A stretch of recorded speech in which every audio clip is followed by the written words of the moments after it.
আজকের ভিডিওটি হতে চলেছে 6 মাস থেকে 1 বছরের বাচ্চাদের জন্য ভীষণই একটা হেল্পফুল রেসিপি। তো চলো শুরু করি। তো গুড মর্নিং সবাইকে জানাচ্ছি।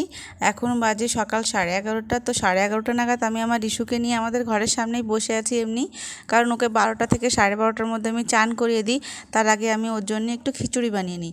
তো চলো এখন যাচ্ছি হচ্ছে রান্নাঘরে খিচুড়ি বানানোর জন্য। তো এখানে দেখো সবজি কেটে নিয়েছি আমি। এখানে একটা ছোট সাইজের আলুকে আমি ডুমো ডুমো করে কেটে নিয়েছি, আর একটু কুমড়ো নিয়ে নিয়েছি, আর নিয়ে নিয়েছি হচ্ছে বটবড়ি। আপনার কাছে যে সবজি অ্যাভেলেবেল থাকে সেই সবজি দিয়ে আপনি বানাতে পারেন।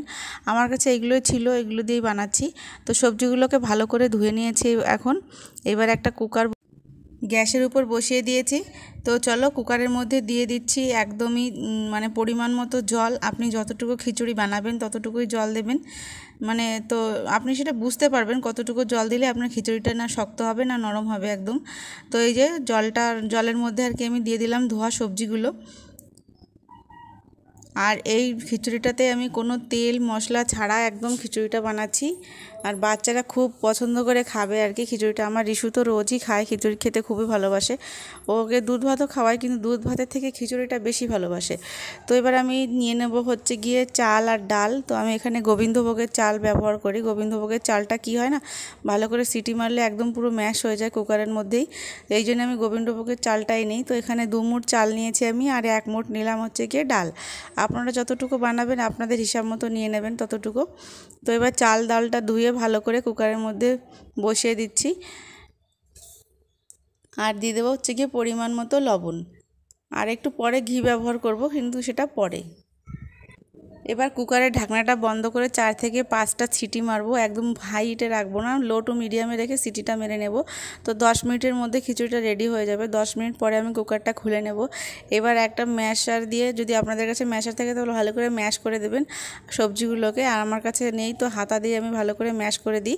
আর যখন আমি খাওয়াই তখন ওকে হাত দিয়েই খাওয়াই। তো এই জন্য হাত দিয়ে টিপে টিপে ওকে খাইয়ে দিই। তো এই যে ভালো করে সবজিগুলোকে একটু ম্যাশ করে দিলাম।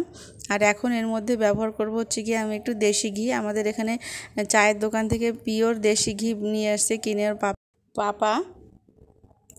তো দেখো ভালো করে আমি ম্যাশ করে নিয়েছি। বটবটিগুলো একটু আস্তে আস্তে আছে, যখন খাওয়াবো আমি তখন চিপে চিপে খাইয়ে দেবো।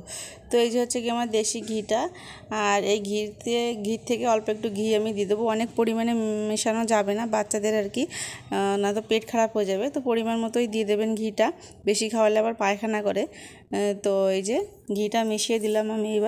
এবার আমি নামিয়ে নেব ঠান্ডা করার জন্য। কিছু সময় ঠান্ডা হতে দিই, কারণ চান ধান করানো হয়ে গেলেই প্রচুর পরিমাণে খিদে লেগে যাবে।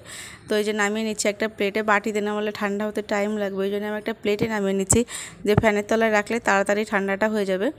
তো চলো নামিয়ে নেওয়া যাক। এইভাবে একবার করে খাইয়ে দেখবেন বাচ্চাকে, বাচ্চা খুবই ভালোভাবে খেয়ে নেবে, আর খাওয়া নিয়ে বেশি বায়নাও করবে না, কারণ আমার রিশু খুবই ভালোবাসে খেতে এটা। তোমরা দেখতে পারবো কীরকমভাবে খাচ্ছে। পর তো এই যে রেডি হয়ে গেছে।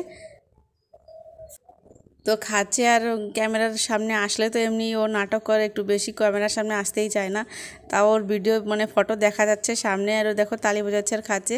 খাওয়া নিয়ে একদমই বেশি বায়না করে না ও। খাওয়ার সময় মানে স্যারেলাক যখন খাওয়াই তখন একটু বায়না করে, সুজি যখন খাওয়াই তখন একটু বায়না করে, কিন্তু যখন খিচুড়িটা তখন একদমই বায়না করে না।